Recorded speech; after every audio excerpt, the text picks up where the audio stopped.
Okay. It says the webinar is now live, so we should be broadcasting unless I screwed something up, but I don't think I did. So everybody, thanks for joining us. I'm Nick with Kinetic, and today we're hosting a webinar about technology for small and mid-sized brokers. As a little bit of background, we wanted to put this webinar on because there's been a ton of interest in transportation over the past several years. There is a lot of funding, a lot of new technology, and really so much so that sifting through all of it can be a daunting task.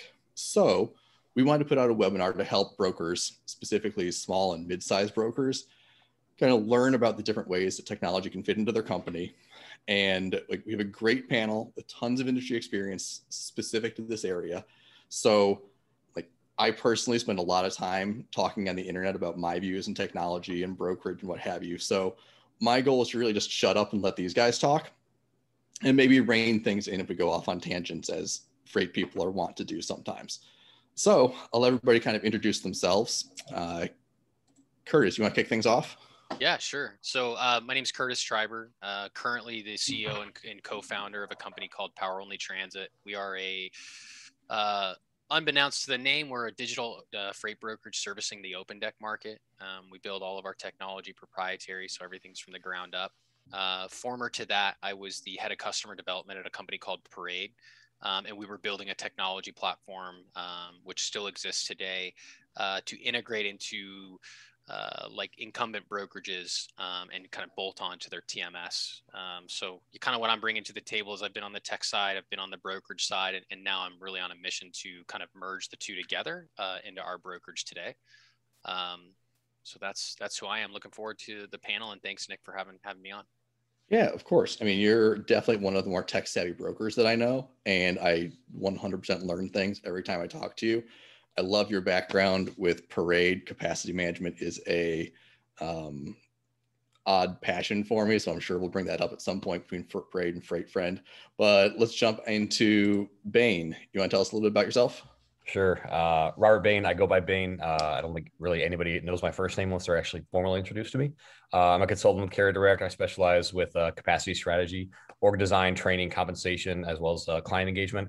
I've been around the industry for about 15 years. Started my career in an asset-based carrier based in Cedar Rapids, Iowa. I'll give some folks a couple of guesses as to what that is. Moved to the Chicagoland area. That's where I live now with my family. And again, been around 3PLs, technology sales, worked for some very large brokerages as well as some startups, and very excited to be on the panel and just really appreciate you having me on.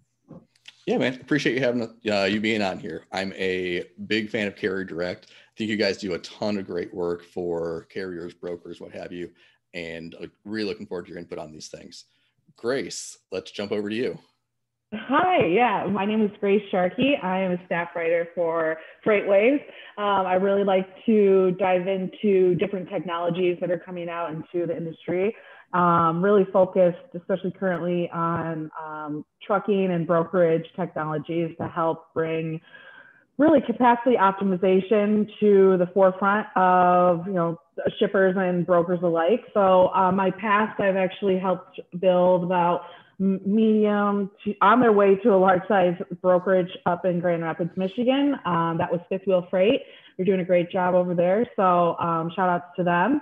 And also have started the Shark Start, which thank you so much for putting that on there, where I'm really helping companies, even outside of this industry, link with different mentors and mentees to help educate, especially those who aren't in areas that are easily accessible to knowledge to help start their business, or underprivileged families that might not have the resources to become an entrepreneur.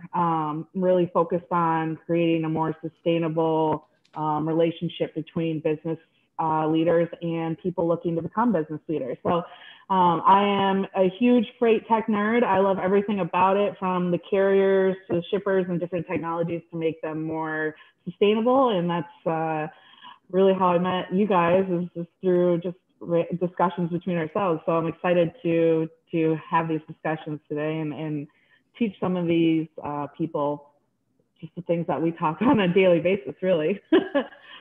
Yeah, no, I'm excited to have you on. You and I just recently met, but kind of hit it off because you are really passionate about freight tech and freight. You have tons of relevant experience.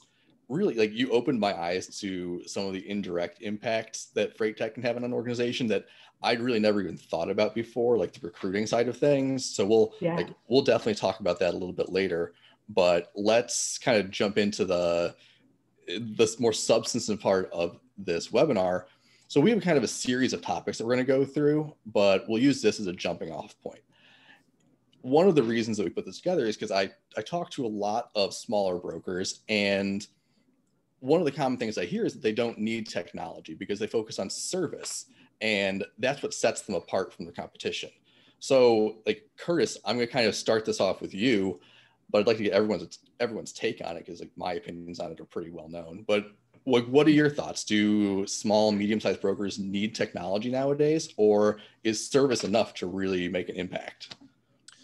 Yeah, I mean, the short answer is yes, but I think that, kind of digging into a little deeper to that is, I've seen kind of both sides. We're I would consider us a small to medium sized brokerage. We're growing. We're only about a year into our journey. But even like back when I was at Parade, that was like a big thing that we were looking at. From us being a technology vendor, we were engaging a lot of different brokerages, and we were kind of seeing the same, kind of this exact question, like, oh, we don't need that because service is enough, or whatever the case is, or we're too small for technology, or we're too small to bring that on. And sometimes those are just like some mental blockers that I would see. But, coming down to like where the industry is at today, like even versus like 5 years ago, I feel that service is really just sort of like your job.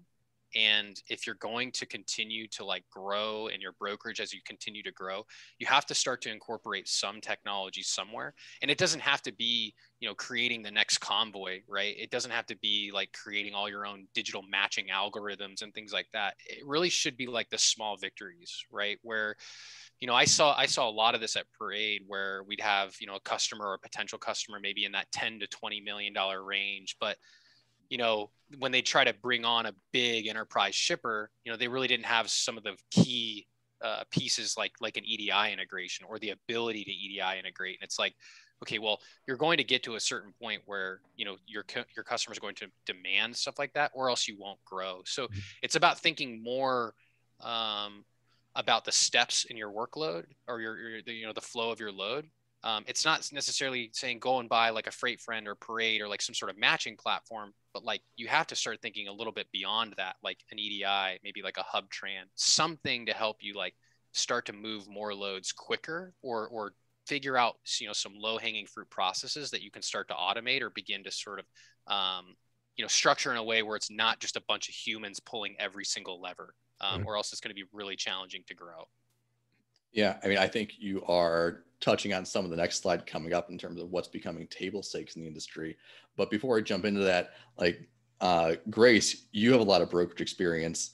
What's your take on this question? Like, is service enough to get by, or should people continue kind of implementing more technology to stay competitive? I think that depending on your size and your customer, yes, service is enough to get by. But I think that implementing some type of technology, really to back what Kurtis said, it would be surprising how much further that can take you with certain customers, or even more so, how that can help with referrals, right?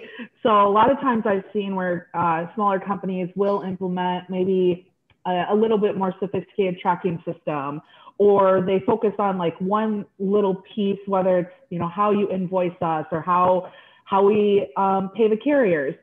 Those type of little implementations a lot of times will make their way through the supply chain, where you start hearing from your customers or from your carriers that, hey, I have a buddy, or I have a company that we work with who really likes the way that we've been tracking this load, and they want to talk to you about the freight that you have. So if it's not becoming table stakes, or at least for your company, if it's not at the forefront of your next steps, I think it's smart to at least start chipping away at little areas that you can implement technology. One, because especially right now, like, I'm guarantee every brokerage out there is scaling. Everyone is getting larger. This is the time where shippers are going to kind of say, fine, I'm willing to not work with carriers directly. I'm having capacity issues. Let me see what these brokers are about. So I guarantee everyone on this call is experiencing some growth. So let's prep ourselves for that, added revenue, and really give them something extra, and see how quickly that starts to bring in customers that you're not even actively trying to bring on. So at least something should be continuously worked on, just to improve optimization at the end of the day. Yeah, I totally agree with all that. Bain, do you have anything specifically to add to this, or should we jump into the table stakes stuff? I think just if anything else, that the service versus technology, or service and technologies, is a mindset, right? Service is your offense. That's how you get in. That's how you win, right? To me, technology is your defense. How do you differentiate? Especially think if you're a small or a medium-sized broker, you've got a couple, 3 key clients that you've nursed that relationship, and that relationship is important. The difference is, this isn't like a regular marriage where you shouldn't be out talking to people. Guess what? All those shippers are out talking to people.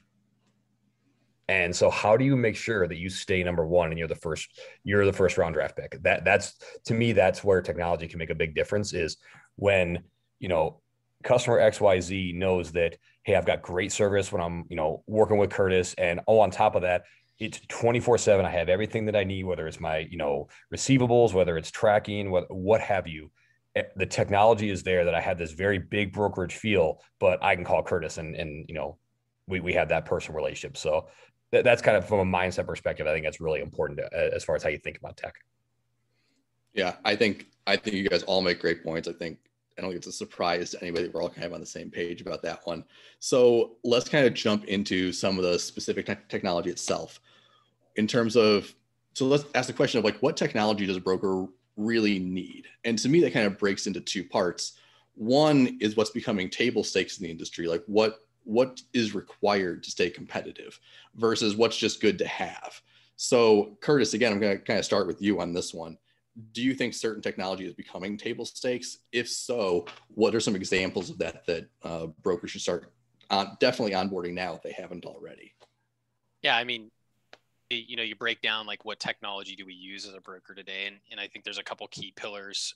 Obviously the TMS is really the center piece of your technology, right? That's the hub that you're going to connect other things into. I think once you expand beyond that, obviously tracking is starting to become so we've talked about this for years in the industry. It's a must have these days, right? And I think even just, I don't want to tag on tracking too much, but there is always the pushback of, well, none of my customers require it today, so why innovate, right? And it's like, well, like, if you don't innovate, somebody else will. And I understand you don't get paid more to innovate in our world, necessarily, but somebody else will, right? And so, but they keep getting paid to innovate. That's true, right? So, obviously, I think your TMS, your tracking table stakes, I went back to the EDI reference that I mentioned a minute ago. I think that's also a table stakes, situation where if you don't even have the ability and to integrate, some sort of electronic integration with your customer, digital integration, like, that's going to be just a top line limiter, right? Like, you're going to bring in a sales guy is going to bring in an opportunity, and they're going to ask that one question of, hey, can you integrate X, Y, and Z? And if you can't answer yes to all of those, like, there's no business to be had. There's no relationship to even move forward with, right? So a lot of people miss out on that because a lot of these platforms are expensive. Like, they cost money, and sometimes it's hard to see the long-term value, of implementing something like that. So, for me, I think the table stakes are tracking. I think it's obviously TMS. I think it's obviously capacity management. And then I think, some sort of digital integration with your customer. There's an article that's been floating around over the last couple of days, actually a couple of weeks, where, you can start to see a shift from shippers, really sort of demanding some way to not call you, like, whether it be quote, whether it be track, whether it be like, whatever it is, like, they really don't want to call you. And so there was the article, what it was saying is, any like leading digital brokerage, let's think about the Ubers, the Convoys, those guys, they've got at least like one direct TMS integration to a shipper, platform, a Blue Yonder, an SAP. Like, how can you really, think about competing against that, right? You think about a situation where if you're a salesperson at a small brokerage, what's your pitch versus theirs? Like, their pitch is pretty awesome. Their pitch is going in and saying, hey, shipper, we're a brokerage and that's great. And we move loads, but we've got this integration with your Blue Yonder that's going to allow you to just do a lot of this stuff right in the TMS. Did you even know that exists? Like, that's a totally different conversation. And so in the near term, my answer is obviously your tracking, your TMS, being able to EDI integrate, those sort of things. Long term, you've got to be thinking a little bit farther ahead because people are innovating. And so the table stakes are, we've been talking about since what, I don't know, 12, even earlier, right? Like, it's going to keep, the ball's going to keep moving, and it's going to keep moving faster and faster and faster, right? Yeah, I'll briefly piggyback on the tracking, the EDI stuff. When I think about table stakes, a big portion of that to me is what's a contractual requirement for shippers, or what's going to become a contractual requirement. I mean, over the past several years, if you're trying to land an enterprise customer, it's almost guaranteed that digital tracking is a contractual requirement to do business with them. And in general, the story of shippers adopting technology is that the big ones adopt it first, and it trickles down to the smaller ones. So while your current customers might not require like digital tracking right now, they certainly will in the next several years as it becomes more prevalent. That's my soapbox for now. I'll pass it off to Grace. What are your thoughts on this? 100%. You know what's funny? I feel like in the past, especially when you're making like brokerage sales calls and things like that, shipping has always been at the back of everyone's mind. It's actually like the first place they're like, how can we cut costs here, right? Like, let's bring this down. It's the last thing that companies really want to focus on. But especially this last like earnings season, right? This is all you heard about is, hey, shipping rates are going up, our costs are going up. We will or we won't be raising our consumer end goods. So this is where you finally have executive attention at, right? So what I find interesting is as the things like the Suez Canal and stuff become so mainstream and the carrier capacity issues start hitting, and look, now we got this Colonial Pipeline issue.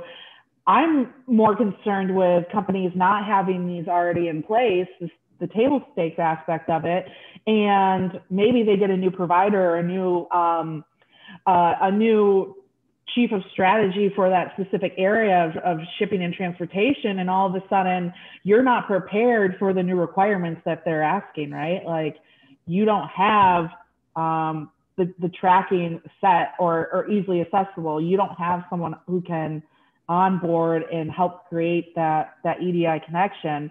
So for me, shipping is now becoming sexy, right? Like, everyone's like, shipping has never been sexy. It's never been something that people care about, but now it's making the headlines of Wall Street Journal and everything else. So start implementing these processes now. So when your customer, who you might not think is big, but is maybe owned by a larger parent company, comes in and says, hey, we need this, this, and this to stay resilient, you are already set and ready to go. Yeah, I think those are all great points here. I'm going to briefly switch over to, like, we talked about what the table stakes are. There's a lot of other technology out there. So alternatively, I mean, you've got your capacity management tools, you've got accounting stuff, you've got this, that, and the other thing. If it's not table stakes, what's some other technology out there that can make a big impact for brokers that they can realistically implement? And Grace, like, I know you were just talking, but I had this tag to go back to you for a little bit. Are there other like software areas or just buckets of freight tech that you see being really important for brokers, even if it's not table stakes? Oh, you're muted. Classic COVID. Mm-hmm. Classic. It should just know. I think the biggest one for me is the back office in your accounting. I mean, revenue is great, but revenue not coming in isn't revenue. So being able to make the processes of your accounting programs or softwares be easily connectable to factoring companies, to receiving paperwork through pictures or things of that nature. There's plenty of companies out there that do this. I think that is one area that people realize a little bit too late could have improvements. And at the end of the day, all that does is really help push your sales reps to get their commissions faster. So you are improving the overall experience of your sales team, which is going to help with what we talked about in the past, recruiting and being able to keep employees longer, right? So I think a lot of times people look at that back office and they think, okay, we can just add a few people here and there as we grow. But a lot of times the customer service, especially when you're invoicing different customers and your accounts receivable processes, those areas are a huge part of like the whole, our service is what we rely on tagline, because at the end of the day, yeah, like Kurtis said, your job was to get it from A to B. So like, congrats to you. You did the job we hired you for. A lot of times what you'll see is the shippers or the people in charge of shipping will come out and say, hey, my accounting team, who usually is haggling me back there about certain paperwork, just loves you guys. So here's some more freight. Like there's other areas that you can improve on that can also lead to a better customer experience. Yeah, I think the accounting one is a great example because it's often overlooked because it's not the sexiest one, right? It doesn't like you don't directly get more loads in the board or more margin, but it definitely reduces your cost per load. And I mean, these companies like HubTrans or Melio Payments, they can really make a big difference on your company, even though it's not necessarily the most popular bucket of freight tech. Bain, like I know you talk to a lot of companies about this kind of stuff. What are you seeing and what are you recommending to brokers? Great question. And Grace, you hit it on the head. Definitely back office and the finance area is huge. It's a massive area of opportunity. And those folks too, they have a much louder voice than everybody realizes when it comes to the organizations that you're working with. So just, I do want to throw that out there that they can be heard very, very well with your customers. Capacity management, I think is another huge one, whether that's going to be a capacity aggregator or some type of digital, matching. I think that's a big one because so few reps have been trained lately on how to actually go and source carriers and how to actually develop relations with them. And a lot of times, people are still utilizing some of those tools that maybe don't provide the best capacity and the best type of carrier partners. And so I think capacity management is another big one that has a huge impact. Kurtis also mentioned just the connectivity. And I think that's one thing that people are going to start talking about a lot more here coming up, is there are all these different applications that are available to help across the enterprises. The connective tissue, whatever you can get that you can quickly connect, whether it's EDI, API, whether it's a TMS to different types of CRMs or to capacity management tools, that connective tissue is going to be huge because it increases the velocity that you're able to acquire loads, book them, get them moving, and then invoice those. And ultimately your order to cash, cycle goes down.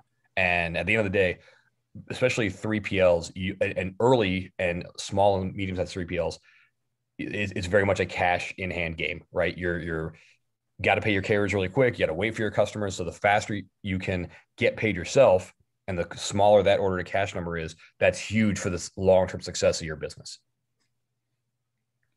Yeah, I like all of that. Kurtis, did you have anything else to add on this one?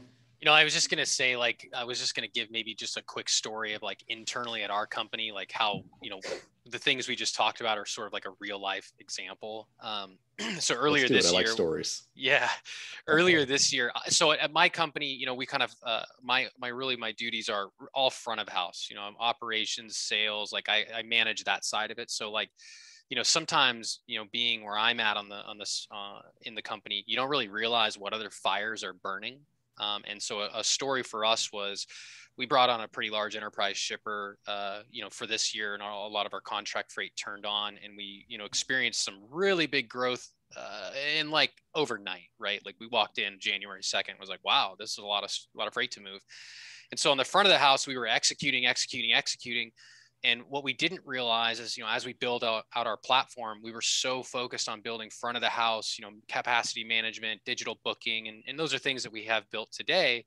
But what we didn't have built was, the back office piece. And so we have, a small accounting team that's working back there that normally has their process of how they do things. And, about 3 or 4 weeks into this massive influx, they came to me and said, hey, like I've been battling through a lot of pain, and I didn't realize that they were having to invoice like 100x more than what they were normally doing.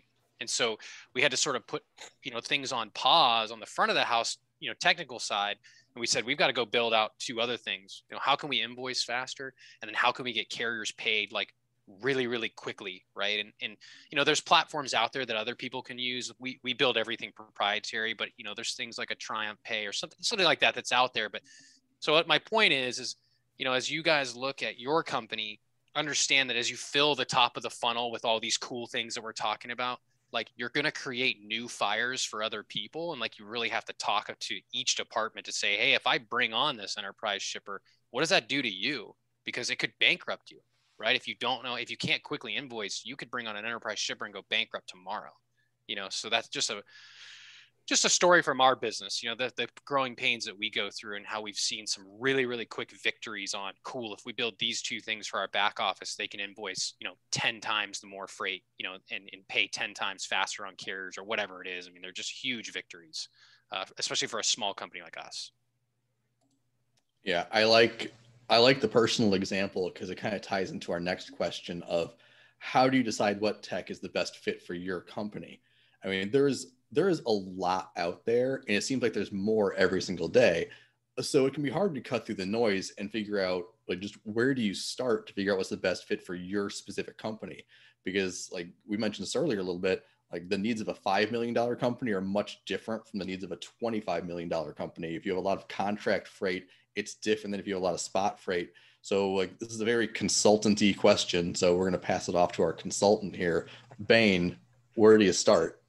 There's a couple areas that I like to think about if I'm ever looking at even just personally, what kind of tech do I want to get into, right? Because I mean, I got kids, they all want, cool new toys. And so you think about what are you going to spend money on? And first things first is I think if you're a small to medium-sized brokerage, you're thinking about not just the next 2 months, you're thinking about the next 2 years, 3 years, 5 years. What do you want to be when you grow up? Do you want to be a $50 million, $100 million brokerage? You need to start making a few decisions that are going to gear you towards that now. So that I think is first, is kind of determining what you want to be when you grow up. And that's a really tough conversation because everybody says, oh, we're going to be the next big thing. Great. Everybody said that. So next thing is you want to listen to your clients. And I think of it as in 3 buckets. You've got your customers, those who are actually shipping with you. You have your carriers who are a separate client base. That's equally important. Their voice should be heard when you're just determining what types of technology that you want to invest in because it does impact them and their relationship with you. And then you want to look internally as well. If I've got Grace, who's my like just super stud carrier sales rep, and I say, hey, what could, you're booking 25 loads a day. Yeah, hey, careful. Well, thankfully you got long sleeves on. Those things are concealed. So, Grace, if you're booking 25 loads a day, which is a high number for a carrier sales rep, what could I invest in that would help you get to 30? Because that may be something that's a very small win, but that's more money in her pocket. That's overall more money in the company's pocket. And that allows for me to invest in tech, kind of get my feet wet. Because the biggest thing that I think, and we're going to get to this, I think, with some barriers for tech, but there's a fear when it comes to investment, right? Because, like Kurtis said, one wrong move when you're a small business can bankrupt you. So I think that's one thing that you want to think about is, okay, where can I get these quick wins? Where can I get these big W's? And this kind of helps whet the appetite for when it's time to make the big plunge. When I decide to go from Excel to a TMS, I need to be ready for that move. Grace, let me kind of pass this over to you for the same question, because I know that in your previous brokerage experience, this is something that I'm sure you looked at a lot. What did you guys look at? How did you decide what was a good fit for you? I think one big thing is to just internally as a business is really talk to your employees, especially your entry-level employees, like the very lowest that you can get, because they're going to tell you about these small problems and hiccups, especially people that were just trained, right? If different systems aren't working or there seems to be headaches, or even if you bring on employees who have past experience, like what are things that are different about the way that we do things that we could change, and take those headaches and don't take it as, okay, like what can we do today to fix this? This is probably a problem that's affecting everyone. Really dive into it and say, okay, perfect example is, let's look at check calls, right? Like you're talking to carrier representatives and things like that. And like, I'm just getting way too many calls from carriers. It's slowing me down throughout the day, et cetera, et cetera. Well, okay, take that and don't immediately look at it like we need to hire more of these employees to fix the problem today. No, that's just the problem's gonna stay there, and it's actually gonna probably double down. Instead, start thinking about, okay, well, if we can implement more tracking, then we shouldn't have to have these phone calls. If we can create some type of automation that tells us when we need to follow up with someone, right? Like, where's the exceptions? Where are people supposed to be have delivered, but they haven't yet? That way your employees are working smarter and not harder.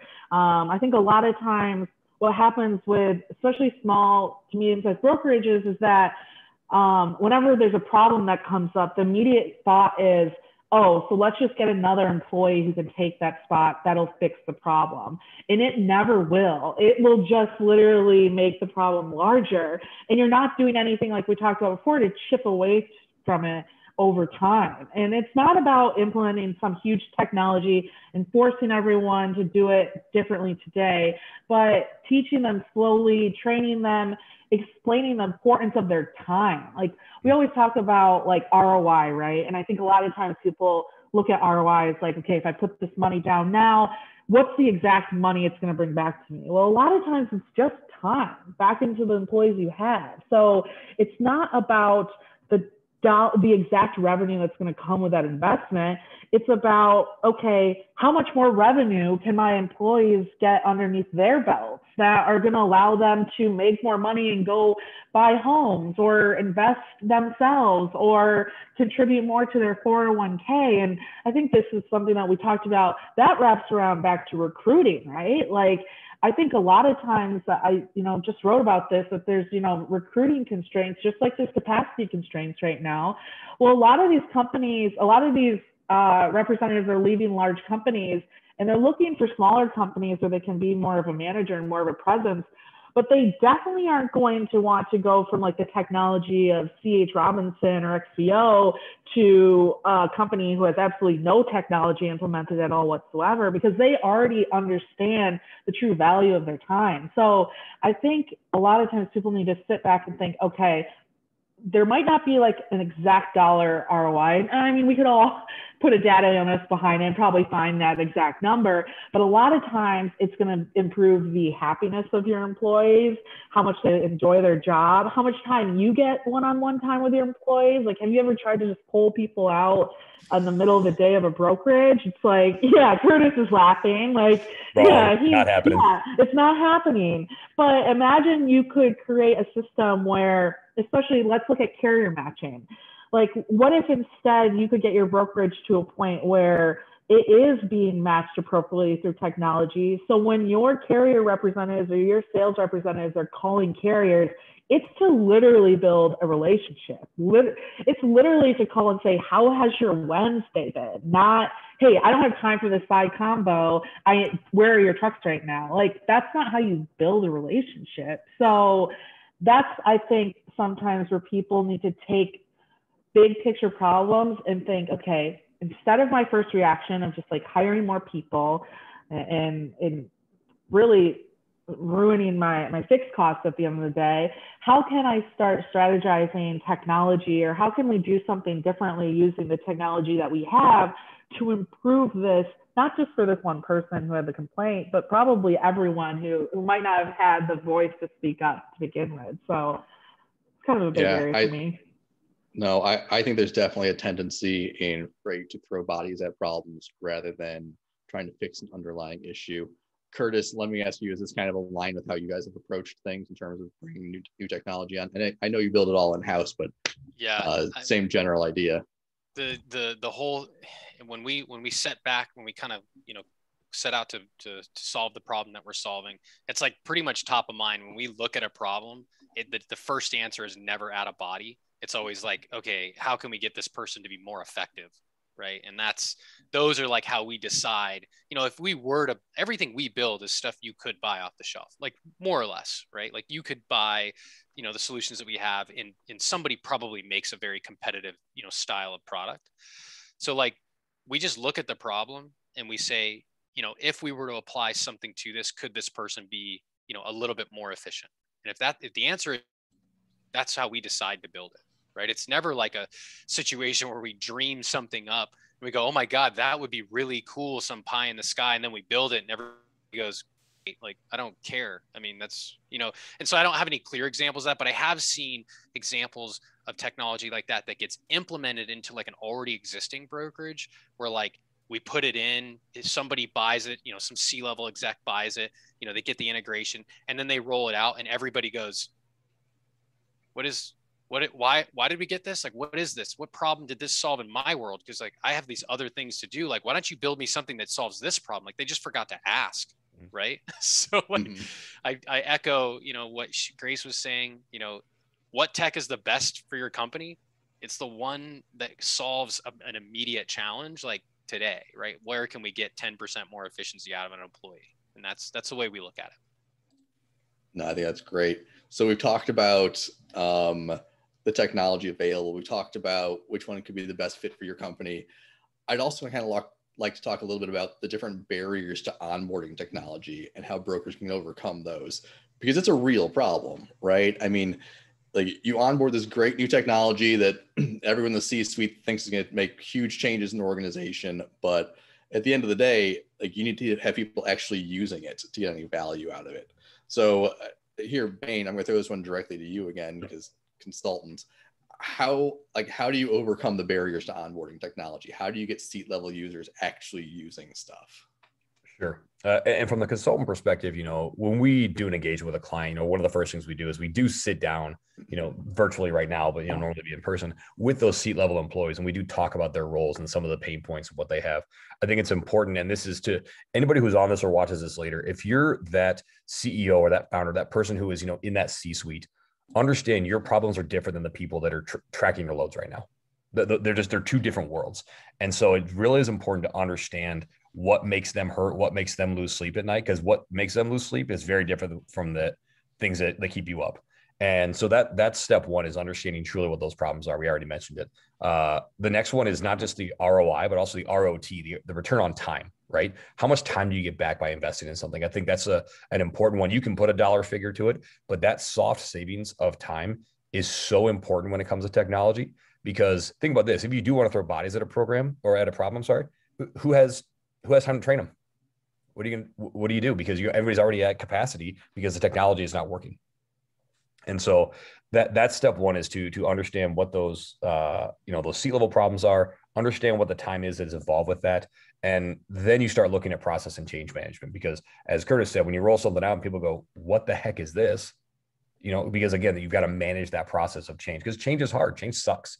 And so it's just, and by overcoming these things, it kind of gets over the biggest thing, which is the fear of investment, that fear of change. How is, this new tracking technology, how is it going to take my job? You want to make sure that that's not what people are thinking. They're thinking, wow, this new tracking technology, we keep coming back to that, but that's a pretty simple one. This is going to actually make my job so much simpler so I can go out and make more money. And at the end of the day, like if you're working in logistics, that's why you're here. You're not doing it because you want to see, pallets getting delivered from Orlando to Atlanta. No, you're trying to get the bag. Yeah. How this, I'm going off subject a little bit here, but how prevalent do you think the mentality of it's going to take my job is? Is that something that you guys encounter a lot? I think I was going to say, for me, I think that goes to in-house marketing, really. How are you delivering that message to your employees, right? Are you putting out a newsletter that says, hey, we did a survey and we found these are your biggest pain points, right? And because of that, here over the next 3 months are the steps that we're going to take as a team to train you and implement these processes so that you guys can go and make more money. I think a lot of times it's kind of just shoved into their faces, and because it's not worded correctly or pushed by everyone on the team in the same manner, it comes off as, okay, this is going to change my job, or this is going to impact my pay, et cetera, et cetera. So I think that is a huge step. It's how are you working with your marketing team? How are you working with your executive team to make sure that the message is clear across the board that, hey, we're doing these steps? Because here's the thing, I almost called you Robert too, and you're going to tell me.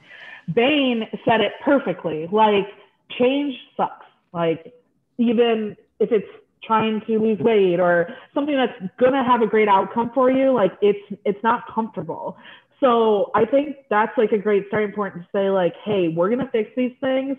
And in order to fix these things that are so dug into the way that we've done things for so long, it's going to suck. Like, you know how great it is for an entry-level employee to hear from an executive, like, it's going to suck. Like, it's not going to feel comfortable, but it's going to make us better in the long run.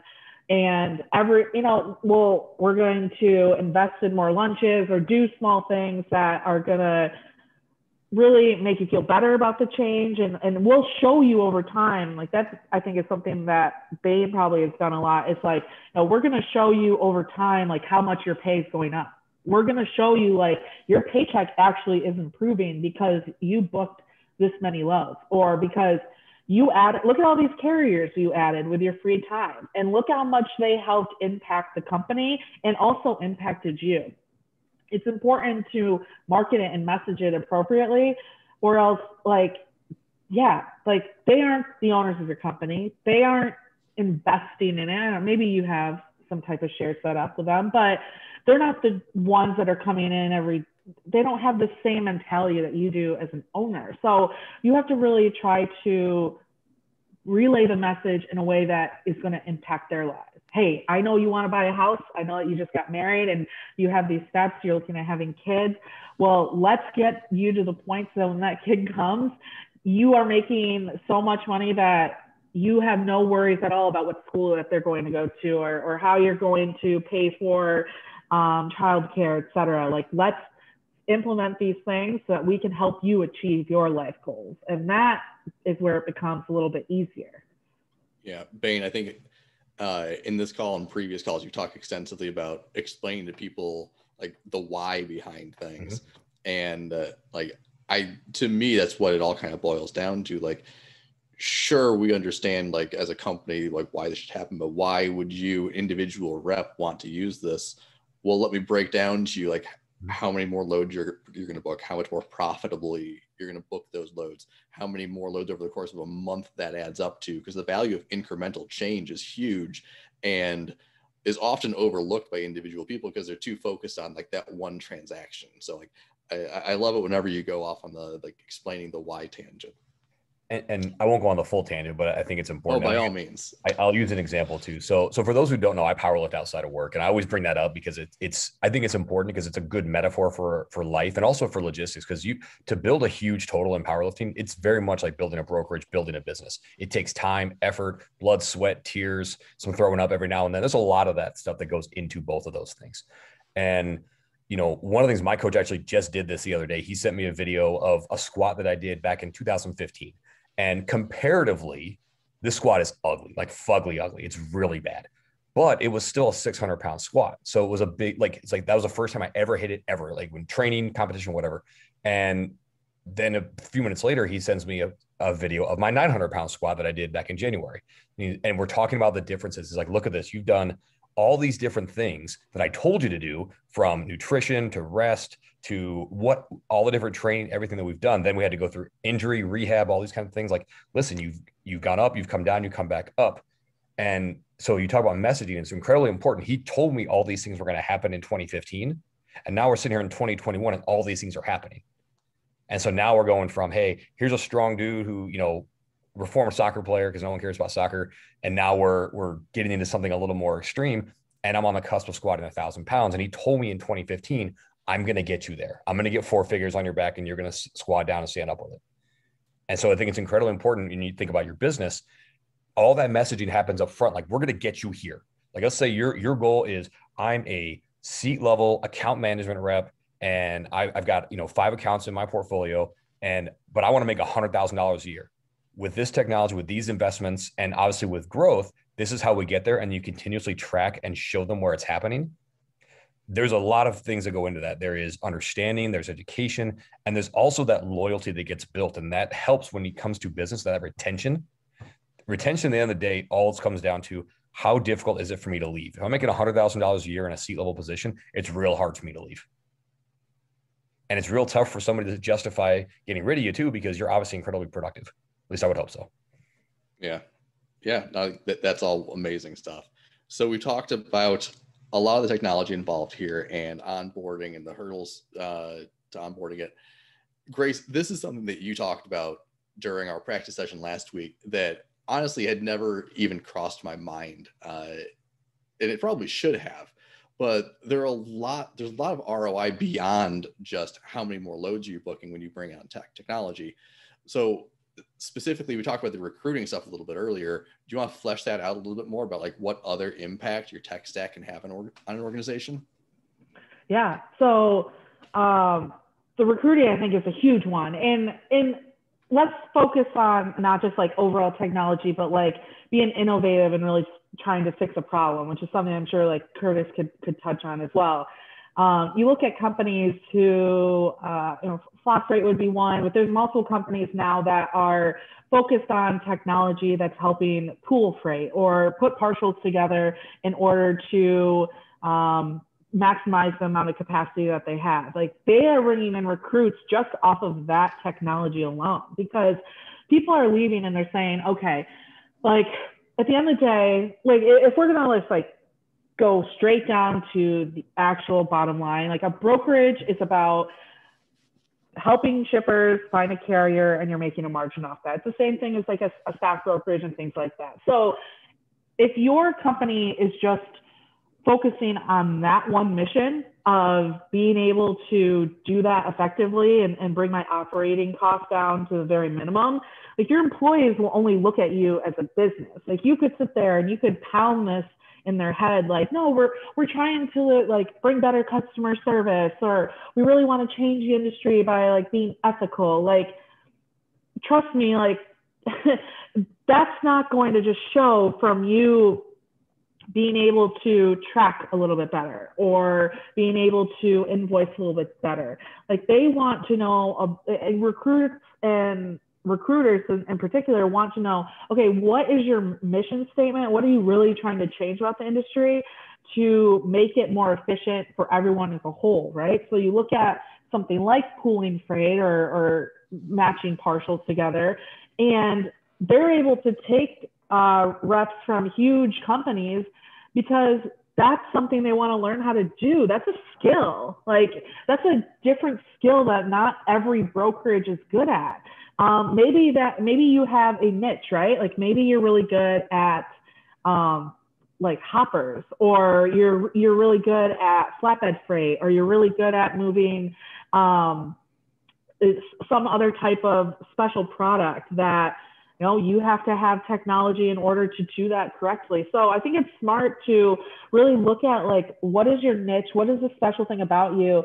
And add some type of cool technology on top of it, because at the end of the day, like that's what our generation, millennials, X's, whatever they're called now behind that, like that's what they want, is like, they don't just like TikTok because it's, a video platform. There's like tons of them. You can do that on Twitter. You can do that on Facebook. You can do it on Instagram. You can do it on everything. But they specifically like TikTok because of the way that they could edit and create different videos, right? And it's the same thing at a brokerage. So I think a lot of times companies should not only just talk to their entry-level employees, right, and what they can fix and optimize and make better, but like, where is a piece of technology, like where can we be actually innovative? What's a problem that our customers are having that we hear all the time that, we're all just sitting around waiting for the technology to come up so that we can, plug into that or invest in that? Like, no, what are ways that we can start creating that in-house? Or even, get a company to come in and help build for us so that we have something extra. So I think recruiting initiatives are huge when it comes to technology. And I said this earlier too, like if you're trying to pull recruits from larger companies, like, and they come in and there's no capacity matching aspects, and they see like, okay, we're just in like a cradle to grave form where I'm going to have to do a ton more work to even get to the point that I was at revenue-wise at a different company, they're not going to stay. They're going to stay there until they find something else, and then they'll end up leaving again. So I think that recruiting is like, people don't really see it, but over time, if you start doing exit interviews and things like that, the headaches that are pushing them out, or the problems that they're having, pretty much could have been solved if there was some type of extra investment in technology or problem that you were trying to solve for the overall industry. Yeah, that's, again, I think it's a great point that is often overlooked because people don't really realize, or just don't take the time to focus on the ROI outside of the direct impact and how many loads they're booking, how much money they're making. We're going to kind of switch gears a little bit and kind of look forward a bit here. How do you guys see tech usage evolving in the coming years? Like, we've kind of talked about like current state table stakes and what's useful for a broker, maybe looked a little bit farther ahead, but are there certain technologies that are going to become more prevalent? Are other pieces of software going to become table stakes in the near term here? What's your outlook over the next several years in freight? Kurtis, I'll throw that to you because you're our resident tech savvy broker. Yeah. So, I mean, I think you can see the bigger picture. Like I mentioned that article and I actually, for everybody, I linked that article in the Q&A if anybody wanted to see the article that I referenced earlier. But, like I said, you're going to have brokerages really turn into, if you think really, really big picture, right? Think about how a stock brokerage was in the 80s versus probably what it is today. It's just now it's a bunch of guys managing algorithms, like, and managing funds versus like people really like gunslinging, right? And making money every time they pick up the phone. So I think like that's the big picture. Like, you have to see, if you can't see our industry going that direction, like as a brokerage or even like as a shipper with a brokerage, right? Like, you're really focused on probably the wrong things. So I think as a whole, you have to really think big picture. Like, everything is going to go digital some way, somehow. Like it's inevitable, and somebody will innovate if you can't. Like, I'm having near-term conversations with customers. Literally right now, our current customers are asking for even just like the basics, right? Like, how can we get a price quicker without calling you? How can we get an update quicker without calling you? Like, that's not anything crazy, right? That's not like, mountains of technology. You could buy an off-the-shelf TMS that gives your shipper like that accessibility, right? So you don't have to be like a tech-savvy broker to even implement some of those things. But you got to think like, the shipper is going to demand even just a little bit more. And those are the things that I see are like some of the near term. I think as we move kind of like farther beyond the next few years, all this stuff that you don't have today, as far as like tracking, if you're not, using like a really, up-to-date TMS. I mean, if you're on the cloud, version 1, you've got challenges ahead of you, right? But like, you have to be able to expand on those little problems and just continue to innovate. Like, I get it. Like I said earlier, we don't necessarily get paid to innovate, but somebody will, because brokerage is very hard. And if you can't start to capitalize on some of these problems, it's just going to stay hard forever, and somebody will just beat you. So like I said, the biggest things that are like on the top of our mind are, how can we interact with our customers quicker, more digitally, with less phone calls? That's a quick win for us. And then on the carrier side, it's sort of the same thing, like understanding, especially because we do a lot of open deck, so it is pretty high touch, but there's still some level of what parts of the conversation can we cut out and interact with our carrier a little bit easier. Can we at least get quotes and stuff back quicker from our carrier without being on the phone? Sure, we can absolutely do that. And then when we get to the load movement, maybe we're having a deeper conversation about securement and, the object that we're hauling or whatever it is, right? So I just feel that if you're not moving as a brokerage towards this kind of digital play, like whether you're going to call yourself a digital brokerage or not, whether you believe in like the Uber, the Convoy model or not, like the reality is those things are here to stay. And you've got to be constantly innovating on anything that you can to just keep moving the ball forward for yourself. Yeah. Again, regardless of what you call yourself, I think that there's a lot of opportunity for like things like workflow automation, just because there are so many repetitive tasks in brokerage that can easily be automated. And I think there's a lot of interesting stuff going on with dynamic pricing nowadays with like Sonar and green screens, things that are out there. Grace or Bain, anything to add on this one? I mean, I think you hit it. It's the automation piece, and we're moving towards. We're one of the last frontiers when it comes to digitization and automation. Is logistics and supply chain and transportation. So we're fastly, and every year it's faster, getting closer and closer towards that. Do I believe that we'll ever remove the human element? No, not at all. There are a lot of variables that go into the movement of freight that will necessitate the need of humans. But just like the brokerage example, we're not going to see the wolves of the West Loop anymore. It's going to be just people sitting there with algorithms just that are going to be, moving through those and getting the freight moved. So I had to think about that for a second, the Wolf of Wall Street example. So, but automation, digitization is really where things are moving towards. And that's a very broad statement, but that's what we're going to see. I think one huge area, so whenever we talk about technology, I feel like we're always speaking on how are we working with our shippers better, right? How are we implementing this with our customers to bring better customer service to them? I think a big area that you're going to see a ton of innovation in is on the carrier side. When you look at companies like JB Hunt and Keep Trucking and these different tools that are connecting with ELDs, they're really digitizing, and really when it comes to tracking for them, it has nothing to do with, I need to tell my customer where you are. It has everything to do with, I need to know where you're at next Tuesday so I can take this load now.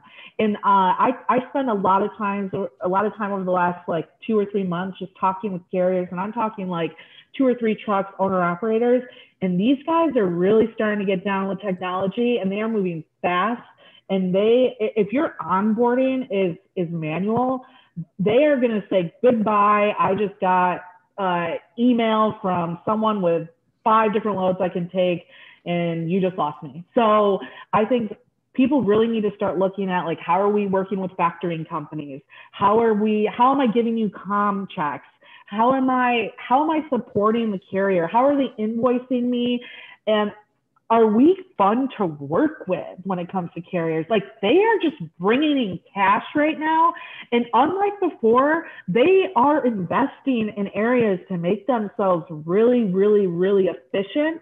So I think that a lot of times, like I said, people will focus on the ship, like, how can I make my shipper's life easier?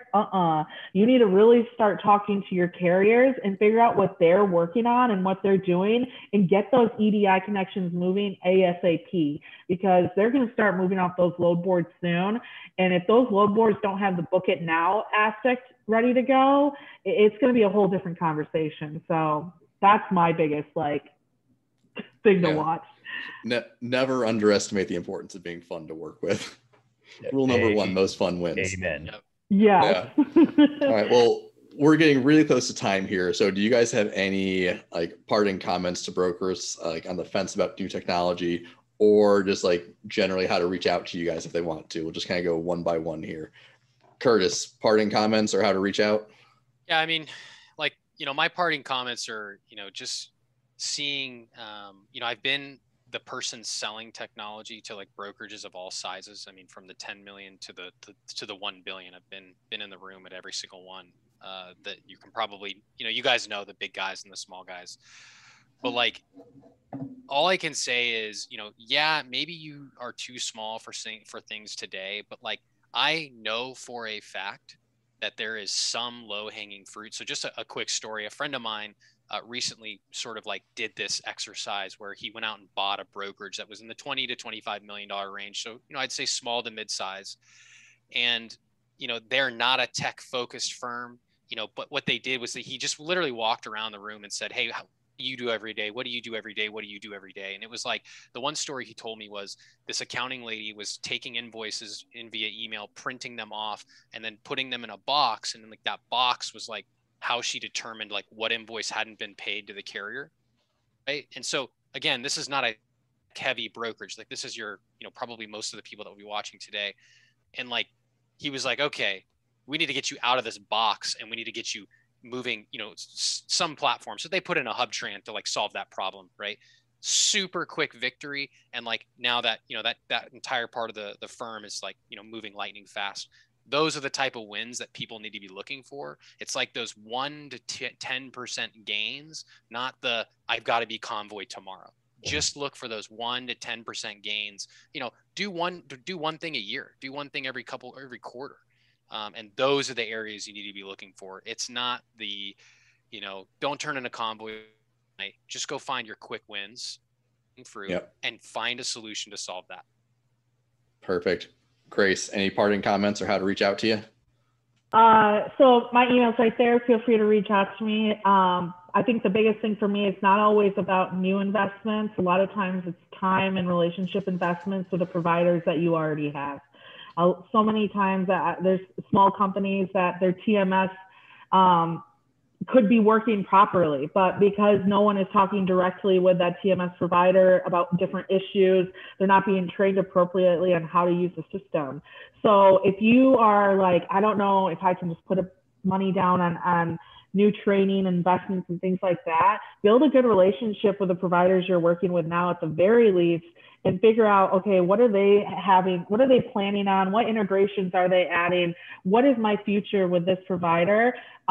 Because a lot of times, working with Kurtis in the past, like there's things where I would say, this is my problem. And he'd be like, well, let's solve this and let's get this fixed right now because we can already do that. You don't need to add multiple things on top of each other just to get the outcome that you're looking for. So look inward 100% before you automatically look outward, but know that the wave is coming and you can't avoid it. And like Bain said earlier, I think it's coming faster than any of us have ever really expected.